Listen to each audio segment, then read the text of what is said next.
lalpa tunge chandam ni theyang le o lalpa na thoklova pathian to ngai sak lo thiam chan tir tu rin sok arin na chu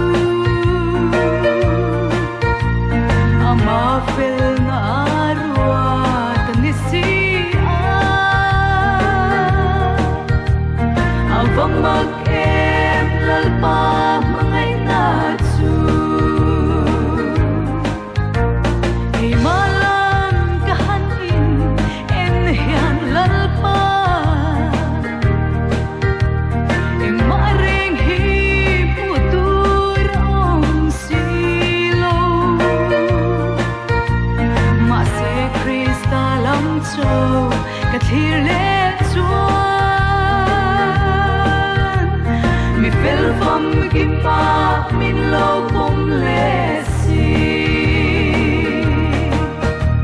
mi shin thil ti te hi chin chia la lalpa tunge chandam ni theyang le o lalpa